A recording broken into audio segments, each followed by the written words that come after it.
Hello and welcome everyone, and thank you for tuning in to the GSMC Fantasy Sports Podcast, brought to you by the GSMC Sports Network. Happy Memorial Day to all those who celebrate, and we shout out all the soldiers, whether you have served or not. We are thankful for your service. But today, on the GSMC Fantasy Sports Podcast, we have a great show ahead. We will be covering everything from ESPN's tight end rankings and the rookie rankings for the upcoming fantasy football season to the Group of 5 fantasy college football preview. And also, we're going to be looking at the big games in the NBA and NHL tonight as the Pacers face the Celtics and the Oilers face the Stars. But as always, I do ask before we begin that you do like and follow the show. Also, if you would like to leave a tip or a donation, please go to the link shown here at gsmc.cloud.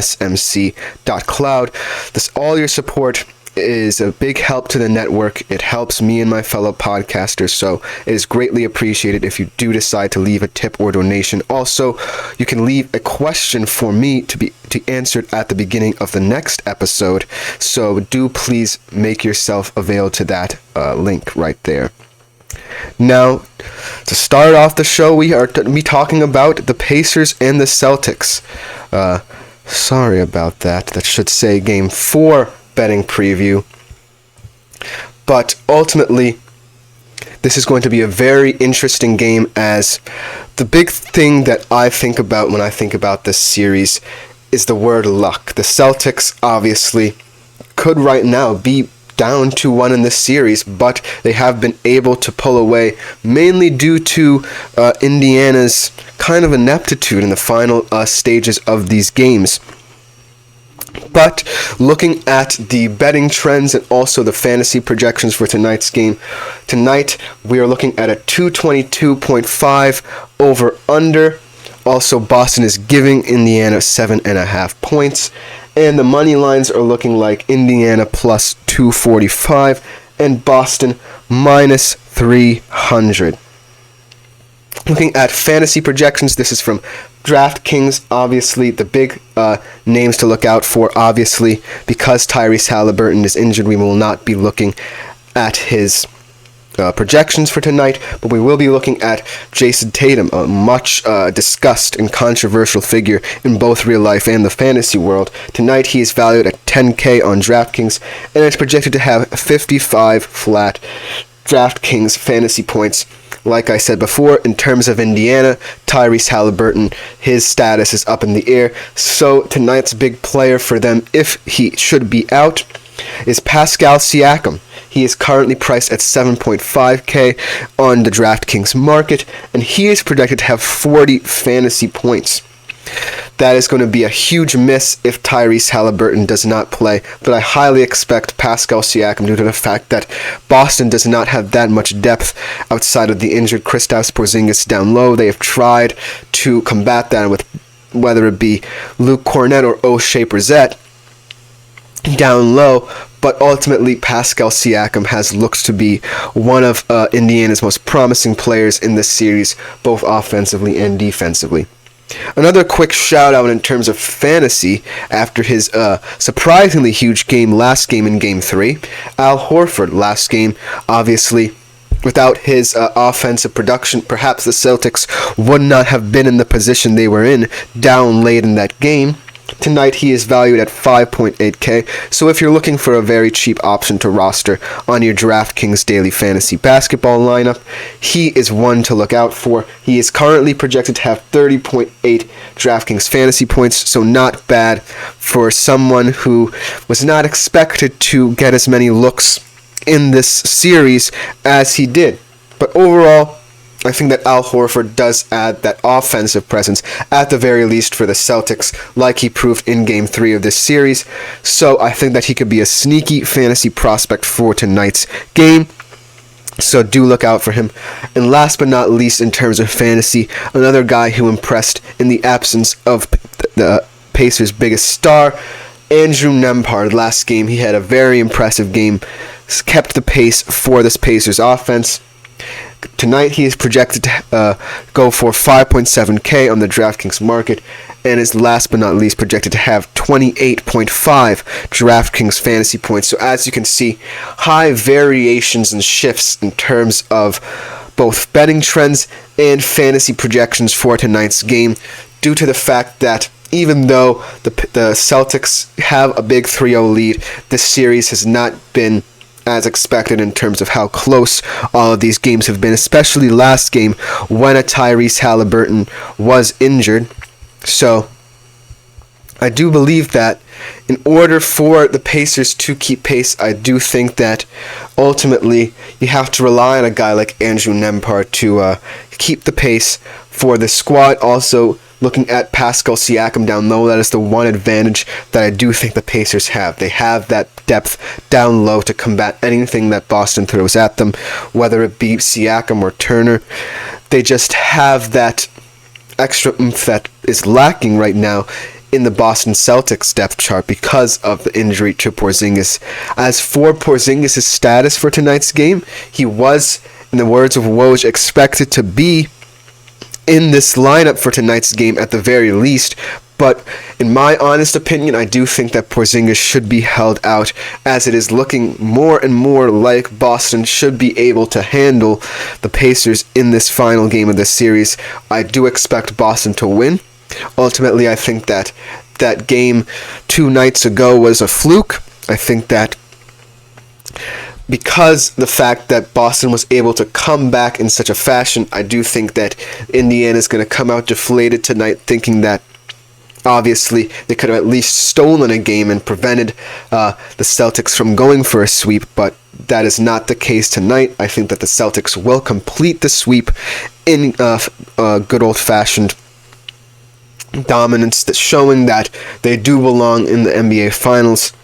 But ultimately, I think that this series was a very entertaining series, both in terms of how to play this, in terms of betting odds, and also in how you could roster a potential lineup for this squad. So looking ahead at the betting odds for tonight's game, I think that -7.5 for Boston is a nice round number for them. I think that ultimately they will cover this number. I think that this game should be easier than last game. I think that Boston is hungry. They're looking to close out this series, finally get a much desired sweep, and look ahead to the NBA Finals where they can plan to have a healthy Kristaps Porzingis back. I also believe that in terms of the over-under for tonight's game, I think that it's going to hit the under. I do not think that Indiana's offense is going to be able to keep up with Boston in the slightest tonight because of the fact that they're missing Tyrese Halliburton. I do expect Andrew Nembhard to have a huge game. I do expect Pascal Siakam to have a huge game. However, I do not think their efforts will be realized, as I just do not think they have enough around them to mitigate for the loss of Tyrese Halliburton. So therefore, I'm going to take the under in this game, and I do advise that you do the same. In terms of the money line, I do think that Boston money line is a bit high, also in terms of Indiana's money line. So I will stay away from the money lines tonight.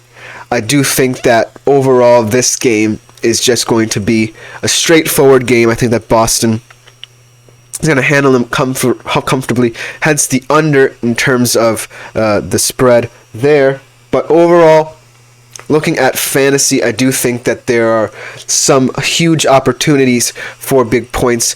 I'm looking at Jason Tatum tonight to be the huge fantasy point getter again. He has had a very good series this series. Last series, he was the only player to post a stat line like he did without any turnovers. So that is huge, both in real life and in terms of fantasy. And I think that he will be the player to get the Celtics going tonight. But I'm also looking at Al Horford. I think that the last game was a huge surprise for not only him, but for the Celtics as a whole. I think that his 7 3-pointers last game did help them in that comeback. So obviously, right now, he is going to be the most important player, both offensively and defensively, for the Celtics. Can he keep up with the Pacers bigs in this game? That's the big question. Obviously, we know that at any given time, his shot in the corner will always be open because the Pacers are going to be so focused on both Tatum and Brown. So I'm looking for a high volume of three-pointers from Ageless Al tonight because of the fact that Indiana's going to be trying so hard to keep up with Tatum and Brown tonight. Another player that's going to benefit from that is Jrue Holiday, perhaps. Obviously, last game he had the big steal, a couple of steals in that game, but the big steal coming at the end of the game. I think that Jrue Holiday has just been a huge impact player for the Celtics. In terms of fantasy, he's not someone who you would expect to put up huge points in fantasy, but he is always a reliable option, whether it be on your bench or as a utility option. I just think that overall, the Celtics players tonight will benefit in terms of fantasy rather than Indiana's, just because of the loss of Tyrese Halliburton and how he can affect that Indiana squad. But honestly, I do think that we have to be wary about that statement because of the fact that Nembhard did deliver for them last game. And I think that Siakam is going to benefit as well. I think that Turner as well. I'm also looking at TJ McConnell. He's a huge contributor in these games, whether it be distributing the ball, getting points on his own. So do look out for a lot of Indiana players on the market who I expect to, whether or not they get blown out, put up good numbers in terms of fantasy. But honestly, I'm looking at Boston's players to benefit in terms of fantasy as well. That's going to do it for this segment. But coming up in our next segment, we are going to move over to the NHL, to the ice, to talk about the Edmonton Oilers and the Dallas Stars Game 3 tonight. I feel like I'm losing my mind. Is everybody in the world blind? Please, Lord, give me a sign, a sign. I feel like I'm losing my mind. Is everybody in the world blind? Please, Lord, give me a sign, a sign.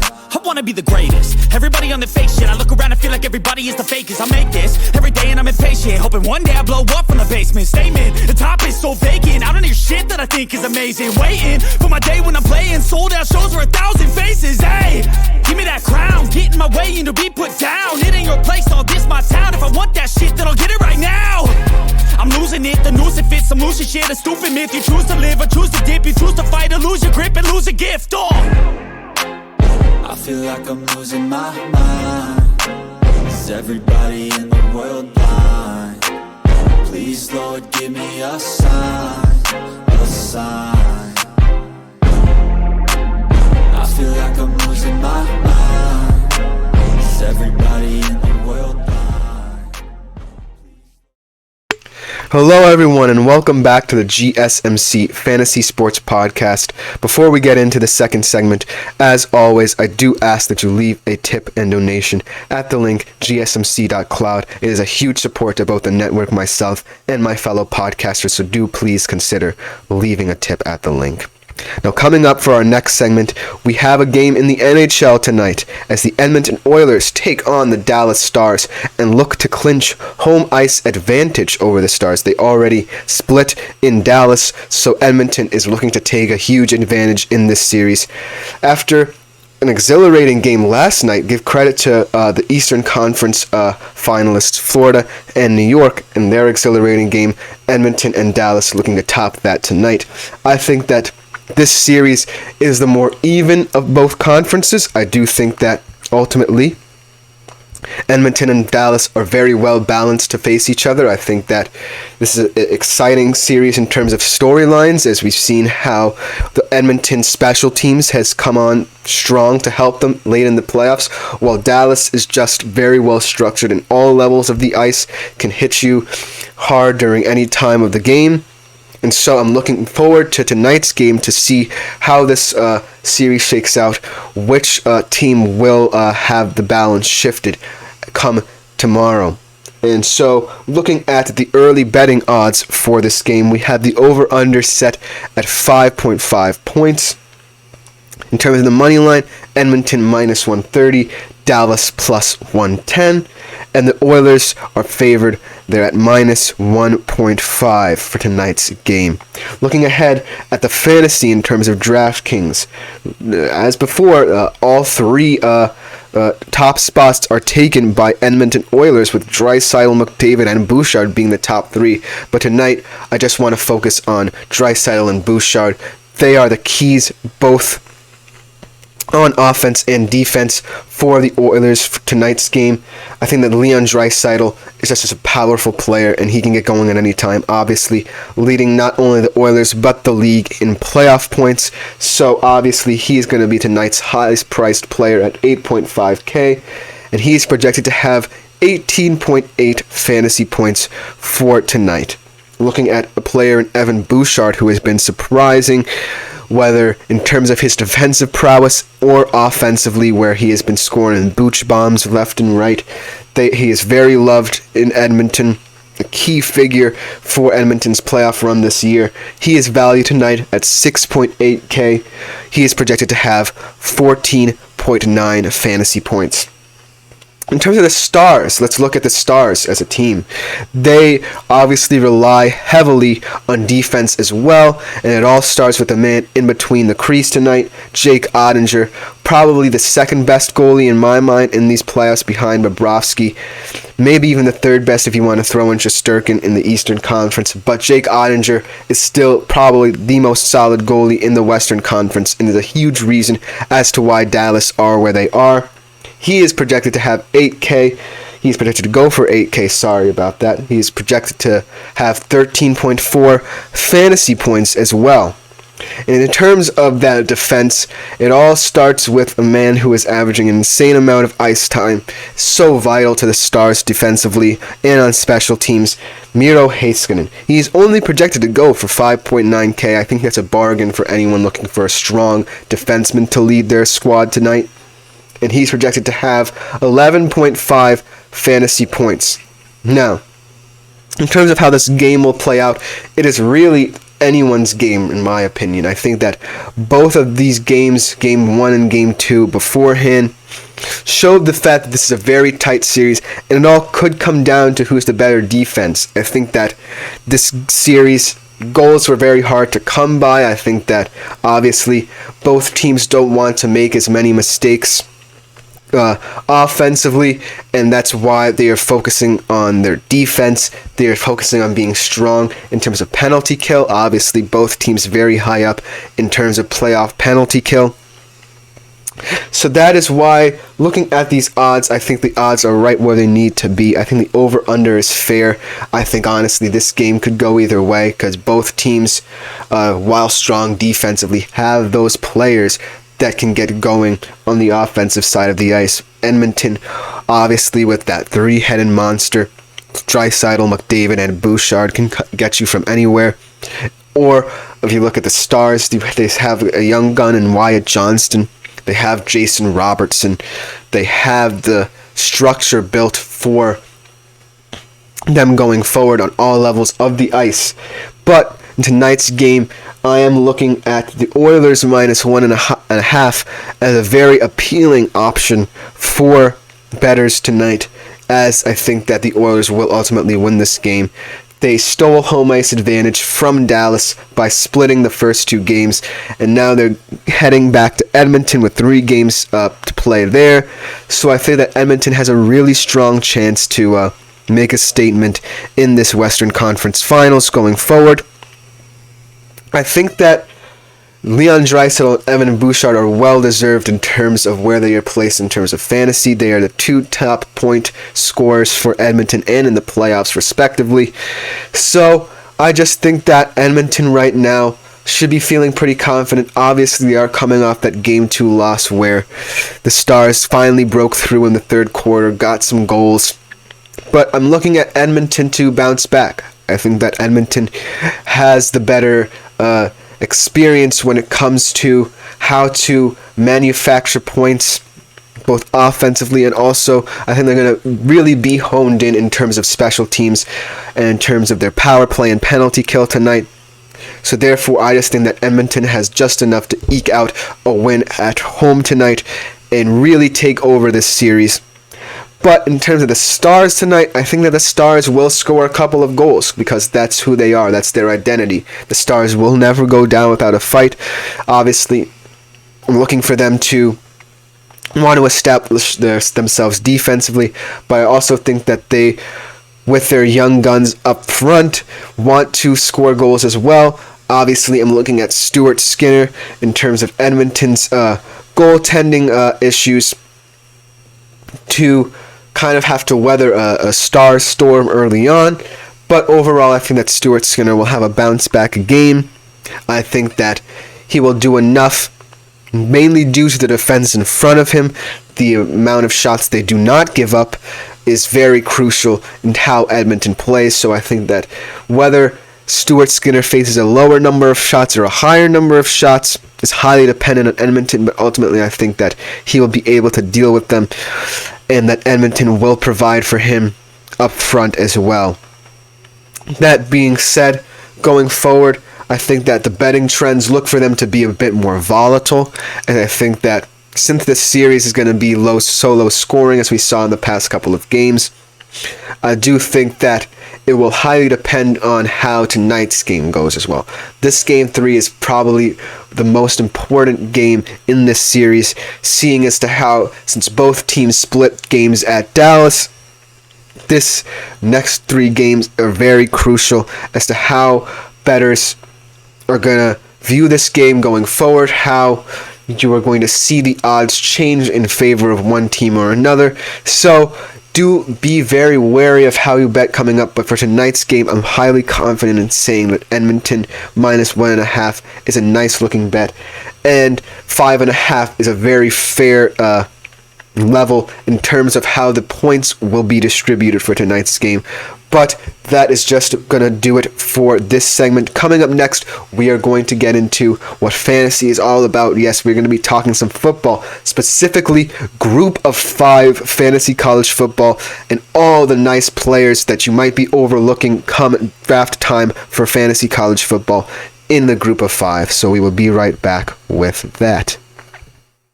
Looking for your daily fix of sports talk without having to pay for it? GSMC Sports Network is available on YouTube. Just search GSMC Sports Network. Get your fix of daily sports talk shows on YouTube, absolutely free. NFL, college football, NBA, MLB, MMA, UFC, fantasy football, and so much more. GSMC Sports Network has shows running all day long, with new sports shows starting every 2 hours. Just like on your favorite cable sports channel, except GSMC Sports Network is absolutely free. Just search GSMC Sports Network on YouTube to catch one of your new favorite shows, like the GSMC College Football Podcast, Chip Shot Football Podcast, Hoops and Heels Women's Sports Podcast, GSMC Basketball Podcast, and so many more. Check it out for yourself. Hello everyone and welcome back to the GSMC Fantasy Sports Podcast. Like I said last segment, we have a nice segment coming up next as we will be looking at, yes, the Group of 5 in terms of fantasy college football. This is a group of conferences rather, that tends to get overlooked in my opinion in terms of fantasy college football. I think that there are a high level of very talented players, especially quarterbacks, looking at these group of conferences. So I'm very excited to talk to you about some fantasy advice moving forward in terms of how to draft within this conference, because I think that there are going to be a lot of steals in this conference. Let's start off in the Mountain West, where there is a lot of discussion about certain teams, especially one in Idaho, and that being Boise State, as they get Malachi Nelson, a former 5-star recruit who formerly backed up both Caleb Williams and Miller Moss from USC. He obviously saw that Miller Moss is looking to be the starter at USC, and so he decided to move. A very intriguing move, however, to Boise State. A very talented team that becomes with him at the helm. But I also return a running back, a very exciting running back. In my opinion, one of the top 5 in the country, in Ashton Jaunty. Last year, he had 1,347 yards on 220 carries. So he's going to be a very interesting player in terms of fantasy college football come the start of the season. Overall, I'm looking at Boise State as one of the top teams in the Mountain West as well. Do not sleep on any of their players. I'm very high on Malachi Nelson. I would like to see what he does in terms of moving from a huge program in terms of USC to more of a mid-major one in Boise State, so I'm looking forward to that. Another team to look out for are the Fresno State Bulldogs, a very exciting team on the up. They return Mikey Keene, a quarterback who has bounced around a little bit, was a starter at UCF, but last year, in his first year with Fresno State, he had 2,976 yards with a total of 24 touchdowns. He also returns a very stellar backfield with Malik Sherrod and Elijah Gilliam. So look for Fresno State to continue their run of form within the Mountain West. I like Mikey Keene. Maybe he's a very volatile quarterback, not necessarily putting up as big numbers as I would expect a non-mid-major program to put up. But ultimately, I think that he's a nice player to look at if you want a nice steal. Moving on to the Sun Belt, where there's a lot of change within the league's top team, that being the Coastal Carolina Chanticleers. Gone are the days of Grayson McCall, one of the best signal callers in that school's history, and now you have a QB competition between Ethan Vasco, a young sophomore, and an MSU transfer in Noah Kim. This is going to be a very interesting quarterback controversy, as both have some experience. Last year, Ethan Vasco, in some limited game action, had 778 yards, an impressive 7-to-1 touchdown and interception ratio, and 786 rushing yards as well, whereas Noah Kim, transferring in from Michigan State University in some limited game action last year where he had an up and down season with some injuries thrown in, he had 571 total yards through the air, and he had a 3-to-0 touchdown and interception ratio. So overall, I would shy away from anyone concerned with Coastal Carolina. You're not going to get the production that a Grayson McCall provided from this Coastal Carolina team. But I just want to let you know that this quarterback competition could be very interesting. And as a whole, Coastal Carolina as a school has been able to provide for any quarterback that has come through its ranks in the past. Obviously, Grayson McCall was such success. But moving on to probably the most attractive conference, the most attractive player within that conference, Conference USA. And yes, I'm talking about Liberty's Caden Salter. What can we say about this kid, though it hasn't been said before? Just an incredible athlete. Let's just go over last year's stats. 32 total touchdowns, including 1,000 yards rushing for a quarterback. 12 touchdowns on the ground as well, showing off his dual threat ability. Last year, he was the third-ranked fantasy player, only behind Jaden Daniels and Bo Nix last year. So if you're looking for someone who wants to put up points in a hurry, Caden Salter is that mid-major quarterback that I'm most excited about if I were to draft a fantasy team and want a quarterback who's not viewed as highly as, say, power conference quarterback. So Caden Salter is the name to remember if you want a mid-major QB, if you're kind of panicking and you want a guy who has been solid in terms of mid-major production. Caden Salter is the guy. He returns a backfield with Quentin Cooley in it. Last year he had 1,067 rushing yards and 10 TDs on the ground, so he's another option to kind of show how potent this Liberty offense is going to be this year. But overall, in terms of Conference USA, Liberty is the team to beat. I think that Caden Salter is just too much for the rest of the league. He's playing like he's a power conference QB, and ultimately he is the quarterback from that league that I am most excited about due to his dual threat abilities. But last but not least, perhaps a conference that is also looking to break into the CFP as well now that this 12-team playoff. That is the AAC. I think that both the Conference USA and AAC have teams within it that are looking to go above and beyond, break into the CFP 12-team playoff, and make a shock run going deep into that tournament. But let's look first at the AAC, last but not least, with the Memphis Tigers. The Memphis Tigers, obviously, Also another team that wants to break into that CFP 12 team playoff. They also have had a great couple of seasons over the years, and they return another stellar mid-major QB in Seth Hennigan. He's probably my QB2 in terms of a group of 5 behind Salter. I think that Seth Hennigan has just been a steady hand for the Memphis Tigers for the past couple of years. Last year had probably one of the better seasons for a mid-major quarterback with 3,880 yards, 35 total touchdowns, 274 yards rushing on the ground. So as you can see, Seth Hennigan rivaling Caden Salter in terms of production from last year. I think that he is going to be a huge steal for any team late in the fantasy draft.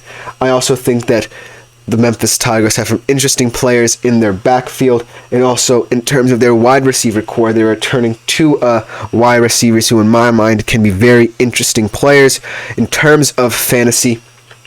With Rock Taylor, he returns with 1,083 yards from last year, only 4 touchdowns though, so he has that level of production, but he still needs that touchdown total to rise. And also Demir Blankumsey, 901 yards last year, 7 total touchdowns. So overall, 2 solid receivers in terms of production. Obviously, one in terms of yards, the other in terms of TDs. But ultimately, the guy who I'm looking at from Memphis is Seth Hennigan. I think that Seth Hennigan, like I said before, is the second quarterback in terms of mid-majors you should look out for in terms of fantasy. The last team that I want to highlight here, a team that hasn't necessarily been that solid all around, a couple up and down seasons, but a very exciting young quarterback who is returning. That is the University of South Florida, and that quarterback being Byron Brown last year. A very exciting dual threat quarterback. If you saw last year when they played Alabama, obviously the conditions in that game were dreadful, but you saw the spark that he can provide to the South Florida offense. Obviously, if the conditions were better, perhaps in that game you could have seen a huge upset last year from him. But moving on to his stats, most importantly, which excite me. 3,292 yards to the air, 809 rushing touchdowns for a total of 37 total touchdowns. So as you can see, he does have that sneaky good production. Obviously, if he's given the opportunity to grow and develop, who knows what that touchdown total will be for this year. He returned some exciting players in his own receiving core. In Sean Atkins, last year he had 1,054 total yards and 7 total touchdowns. Very exciting player. And Naeem Simmons returns. Not as much production with only 637 yards, but he had 5 total touchdowns. So looking at the AAC, those 2 teams, those couple of players are going to be very coveted if you want a mid-major player not going outside of the Power 5. I think that overview gives you a solid group of players that I think will have huge success come the start of the season. Obviously, the group of 5 as a whole wants to go to the CFP 12 team playoff, break into that tournament, and go far. So ultimately, I think these players are more desperate than ever to put up a huge number of stats, and your fantasy team should benefit from that. But that should just about do it for this fantasy college football preview in the group of 5. Coming up next, we'll be moving to the NFL, where I'll be looking at tight end rankings from ESPN, and then last but not least, I'll be looking at how they rank this year's exciting crop of rookies in my 5th segment. But we will be right back.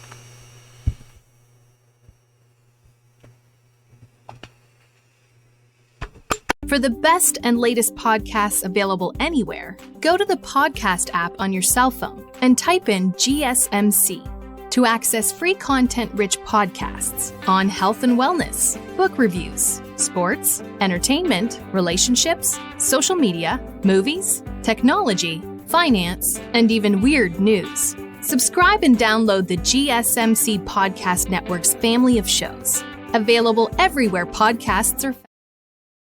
Hello and welcome back to GSMC's Fantasy Sports Podcast, brought to you by the GSMC Sports Network. We are in the home stretch of the show, my final 2 segments, and they should be very exciting ones. We are going to shift from college football to the NFL, where I will be looking at ESPN's tight end fantasy rankings, we are in the home stretch of those rankings as well. We have done the quarterbacks, running backs, and wide receivers. This is probably the last position group that I will get to. And in terms of these tight ends, this is a very exciting list, obviously.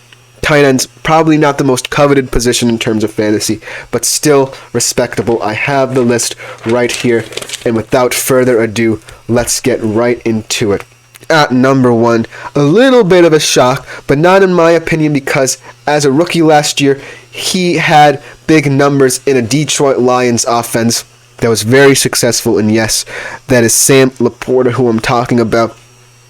Obviously, this, as well as Amon-Ra St. Brown's heightened rankings in the wide receiver rankings, is probably credited to Jared Goff's contract extension, but also just because of the monster athlete Sam Laporta is. I think that the Detroit Lions offense, especially going into next year, is going to be very varied. They retain Ben Johnson, their offensive coordinator, who is going to want to get as many players, as many touches as possible. So look for the Lions skill position players to benefit from that.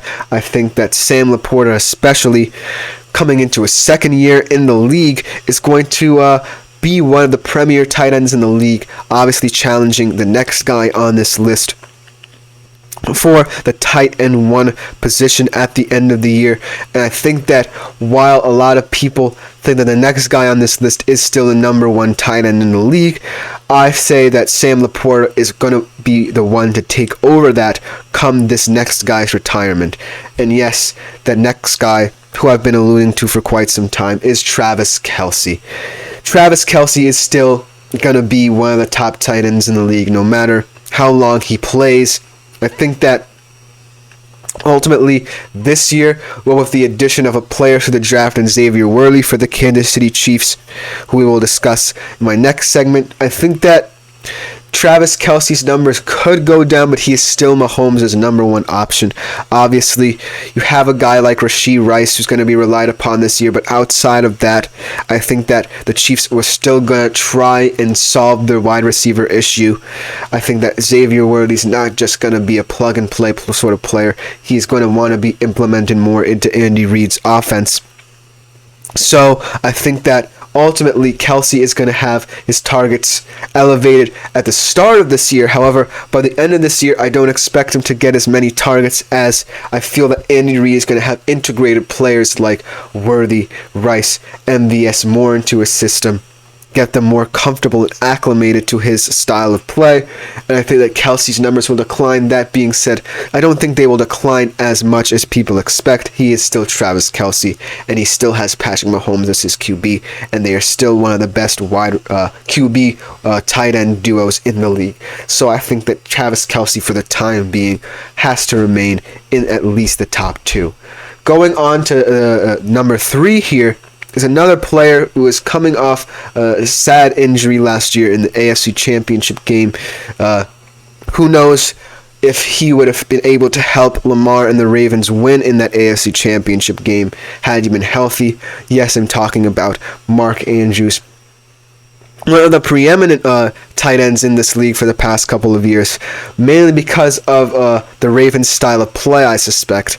I think that he is the number 1 target because of the fact that Lamar Jackson has not only himself as a rushing tool, but also a nice crop of running backs that has added Derrick Henry to it. So I think that Mark Andrews as a tight end benefits a lot from any times the Ravens pass because of his ability to play in the seam, in the slot. He's just a very versatile tight end who definitely deserves to be in the conversation for a top 3 tight end in the league. I do think he does sit behind Travis Kelce, also Laporta as well after his breakout rookie year, but obviously Mark Andrews, when healthy, is such a weapon for Lamar Jackson. That offense could be seen as not only the number 1 tight end in that offense, but as a receiver option, he is just that good and versatile for this team. And I think that ultimately Mark Andrews deserves to be a top 5 tight end in terms of fantasy. He's going to put up some big numbers this year for Lamar and the Ravens.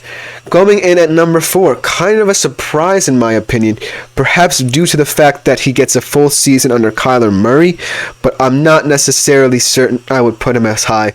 It is Trey McBride.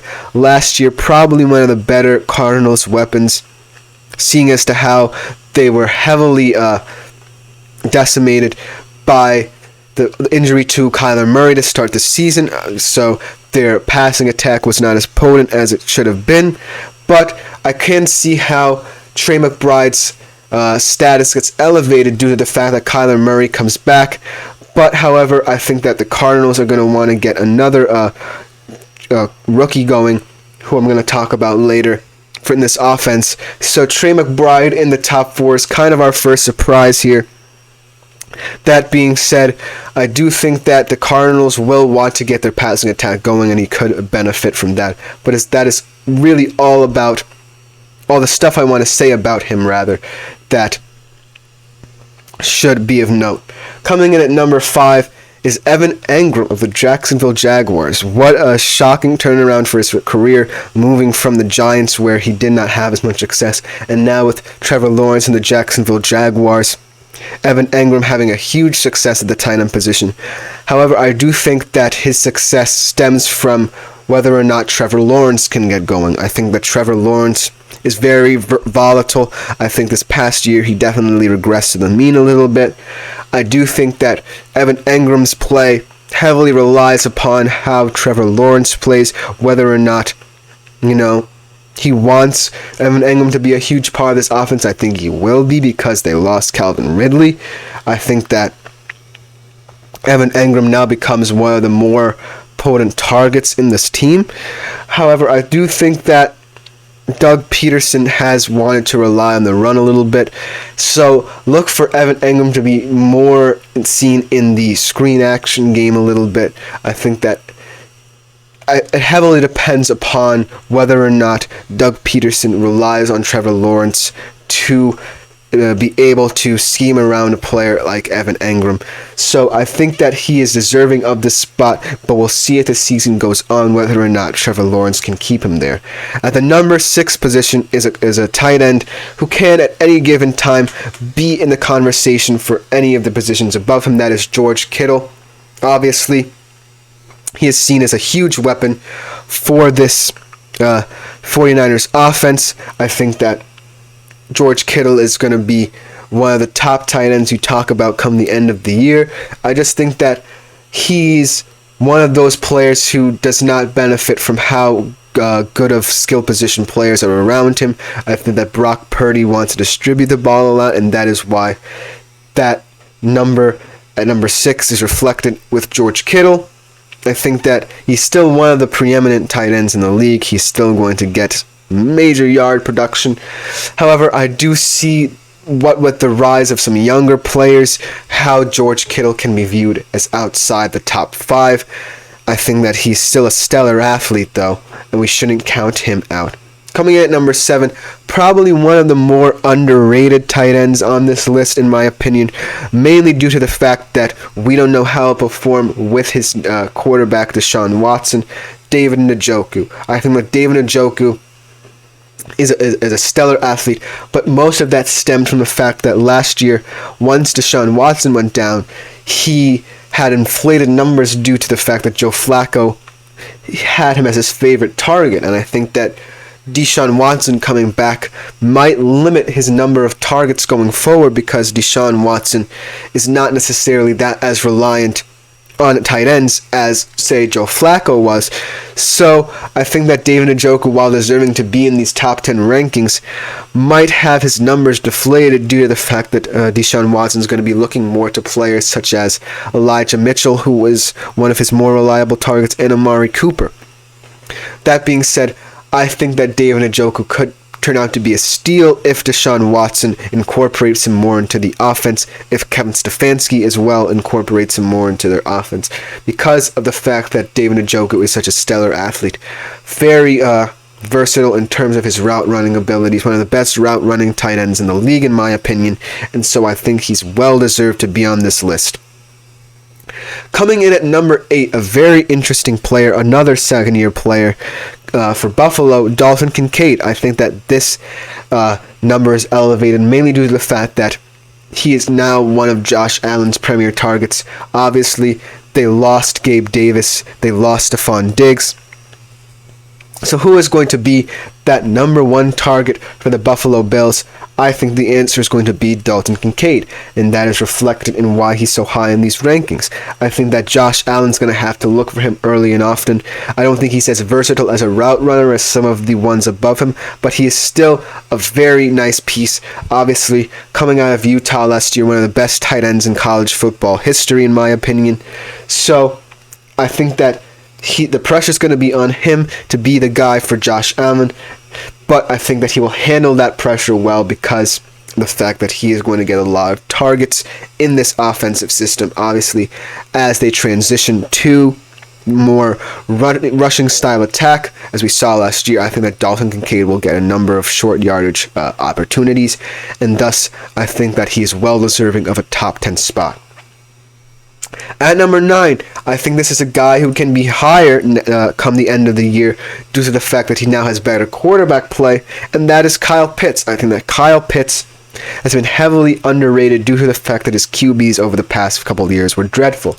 Now he gets an experienced QB in Kirk Cousins, who I think will utilize him very well. He gets a new head coach in Raheem Morris, who, while more defensive-minded, is more willing to utilize his offensive weapons and be able to get Kyle Pitts a number of targets in the future. So look for Kyle Pitts to be a player who rises in these fantasy rankings come the end of the year because of the fact that his quarterback is much better than he had in the past. And rounding out ESPN's tight end rankings, another player who kind of rose to the ranks sneakily last year, and his numbers are reflected this year, is Jake Ferguson. I think that Jake Ferguson definitely deserves to be in the top 10 just for his breakout campaign last year. I think that ultimately, with a number of Cowboys who are ranked very highly in ESPN's rankings at other position groups, I think that reflects on Jake Ferguson, as he will not be ranked as highly, but he's still a sneaky good weapon for the Dallas Cowboys going forward. Dak Prescott loved him a lot in the red zone last year, so look for Jake Ferguson to have a big year again in terms of touchdowns, in terms of production in the red zone. I think that he could be a very nice steal for anyone drafting later in fantasy. But that'll just about do it for this segment of the show. Coming up on my last segment of the show, we transition from tight ends to this exciting group of rookies coming into the league this year. We will be right back for what should be a very exciting segment.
Hello and welcome back to the GSMC Fantasy Sports Podcast, brought to you, as always, by the GSMC Sports Network.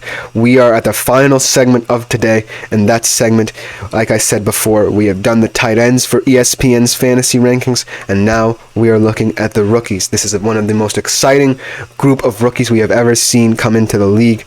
and it's highly reflected in this rankings. I'm kind of shocked at some of the names on this list being as high as they are, but that should be attributed to the amount of parity in terms of skill positions in this particular group. So let's get right on to it. At number 1, obviously the son of a Hall of Famer has to be at number 1. So yes, it's Marvin Harrison Jr. going into a Cardinals team that was looking for that number 1 wideout, as I kind of hinted at before. I think that Marvin Harrison Jr., while he hasn't been getting as much hype as some of the receivers going into the draft, I think that he is the best receiver, just being that weapon for Ohio State that Kyle McCord needed last year to get acclimated to the level of Big Ten football, just being that reliable target for Kyler Murray come the start of the season. I think that Marvin Harrison Jr. is just going to be one of the better rookie wideouts in this league for years to come.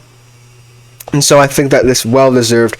I think that he needs the hype that he has deserved in the past, being one of the best receivers coming out of college that the NFL has seen in quite some time. And so I think that number 1 ranking in ESPN's rookie rankings is well-deserved. Look for him to be a huge player in the league for years to come.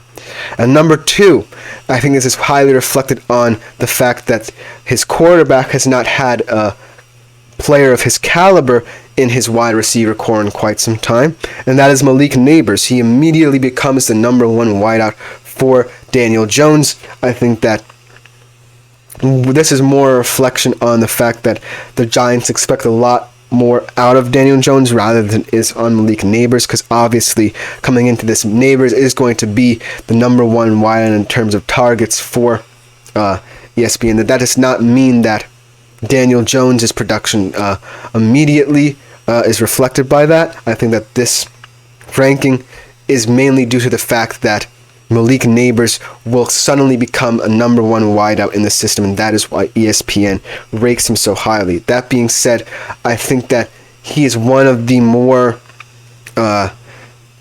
less coveted players in terms of the wide receiver class, in terms of that high end of that receiver class especially.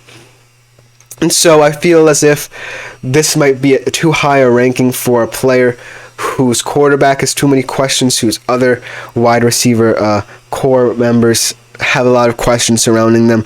There's a lot of pressure to put on a young player like Malik Nabers, but I'm looking for him to have a nice season. He could turn out to be a steal in my opinion, but I would be wary of drafting him as high as he should, as ESPN thinks he should be drafted, just because of the fact that that's a lot of pressure to put on a rookie wideout. Coming in at number 3, probably the guy in the best situation for any rookie, Rome Odunze. I think that Rome Odunze coming in with Caleb as his new quarterback for the Chicago Bears, coming in, expectations will be off him, whereas in terms of Malik Nabers, more expectations and more spotlights will be on him as well. I think that Rome Odunze will benefit from that. In terms of traits, I think that he is one of the best in the class. I think that his body control is incredible, his contested catch abilities are incredible, and look for Caleb Williams to want to throw the ball early and often to him. I think that the pressure is off him. I think the pressure is more on Caleb Williams and the pieces that the Chicago Bears added around him rather than Rome Odunze himself. So I think that he could be a steal in fantasy draft time, mainly based on the fact that Caleb Williams wants to have that rookie-on-rookie connection to get himself acclimated to the league. I just think that the Chicago Bears as a whole is a very exciting offense to look at, and I think that Rome Odunze could be one of the benefactors of that. Coming in at number 4, I think this guy is rated too highly. I love him as a Texas fan, but coming off an injury, I don't think he should be as high as this, and that is Jonathan Brooks for the Carolina Panthers. Now, obviously, moving from a place where he was highly coveted to a team that needs more offensive oomph all around, I think that Jonathan Brooks' production will level off a little bit, and especially since he's coming off such a kind of harrowing injury as an ACL injury, I just think that Jonathan Brooks is going to be viewed as someone who might come on later in the year, but in terms of earlier on in the year, I do not expect Jonathan Brooks to have that level of production. Obviously, the Carolina Panthers are going to want to be careful with him, transitioning him from college to the NFL. Obviously, this past season for Jonathan Brooks was a breakout season for him as well, so who knows if he gets transitioned to the NFL as quickly as possible off that injury, if he is acclimated to the amount of hits that he's going to face as a player for the Carolina Panthers, especially due to the fact that they don't have that system that they have down in Texas where he was better protected. So overall, I just think that Jonathan Brooks, a little bit too high in my opinion. And number 5, one of the more wild card type players on this list, and Brock Bowers for the Las Vegas Raiders. Obviously, Brock Bowers is such a versatile player. Like, how can we describe a tight end like Brock Bowers? Just incredible power, incredible athlete, all around, just an incredible player to have. But the fact that he is on the Raiders gives me pause, seeing as to how I don't think Antonio Pierce wants to focus on the passing attack as much. I think that they view Brock Bowers more as a utility player, a more gadget-style player for their system. Obviously, they're not focused on getting good production out of their quarterbacks, so I view Brock Bowers' yardage to come from more kind of like trick plays, gadget plays. But ultimately, I think he's going to be an interesting athlete to look at. I think that he could prove to be a steal, but let's just see how his game translates to the NFL, seeing as to how Georgia used him and how Las Vegas will use him. Coming in at number 6, I think this guy could prove to be higher due to the fact that his status in this wide receiver room is elevated due to the fact that there are some high caliber players leading this wide receiver core, and that is Brian Thomas. I think that Brian Thomas' status will get elevated mainly due to the fact that he's now the either number 1 or number 2 wideout for the Jacksonville Jaguars moving forward. I think that he certainly could be higher than Neighbors come the end of the year, but ultimately I think that Brian Thomas, viewed as one of the more less coveted players in the upper echelon of wide receivers in this class. However, I do think that Brian Thomas, for some points of the draft process, was viewed as the number 1 wire in this class, and I think he goes to a team that certainly benefits from having him, as they lost Calvin Ridley. I think that Doug Peterson will certainly want to incorporate him. Trevor Lawrence is certainly welcoming his presence on the squad. So ultimately, I think his stats will be inflated come the end of the year, mainly just the fact that he can be seen as the number 2 wideout on the Jags, and he could be seen as a wide receiver 5, at least in terms of the rookie class, in my opinion. Coming in at number 7, probably the most electric and exciting player in this draft class, going into the Kansas City Chiefs, Xavier Worthy. I think that Xavier Worthy is probably one of the more underrated wide receivers in this class, mainly due to the fact that players with his amount of speed mainly don't translate to the NFL. But if there's any team that can immediately incorporate him into their system, it is the Kansas City Chiefs. They're looking at Xavier Worthy as the next Tyreek Hill. Obviously, his speed is one thing, but his catching ability is one thing. He limited his amount of drops last year for Texas, and I think that he will transition to the NFL very efficiently because of the system that he's in. Look for him to be involved in every facet of the offense, whether as a gadget player in the slot, on the outside. He's a very exciting athlete, mainly due to his one trait above all else, and that is speed. I think that Xavier Worthy, come the end of the year, could be looking at the wide receiver 3 position in this rookie class. I think he's going to be a steal for anyone. I think he's the most exciting player in this draft class. I think coming in at number 8, one of the more underrated players in this draft class, in Leggett, Xavier Leggett. I think that Xavier Leggett, coming out of college, is highly underrated. Obviously, moving to a team in the Carolina Panthers, I believe, that would highly covet his presence. I think that Xavier Leggett as a whole is going to be one of those receivers that is more appreciated for his more developed traits in more areas than, say, like a Xavier Worthy, who's only attributed to speed. I think he's very valuable, and I think that I think he's very underrated at the number 8 position. Could be seen as wide receiver 6 in my opinion. And rounding out the rookie rankings, the 2 top quarterbacks taken 1 and 2 respectively, Caleb Williams and Jaden Daniels. I think that obviously wide receivers in this draft class are more coveted, and that's reflected. But these QBs I expect to put up a lot of points, especially Caleb Williams in that new look Bears offense with that position group. Jaden Daniels as well. Don't rule out the Washington Commanders. I think that Jaden Daniels has a very nice setup for him as well, with a lot of interesting pieces around him. So these 2 young rookie quarterbacks will look to get off the mark, but that is going to do it for today's edition of GSMC Fantasy Sports Podcast, brought to you as always by the GSMC Sports Network. Please remember to like, follow, and subscribe to the show.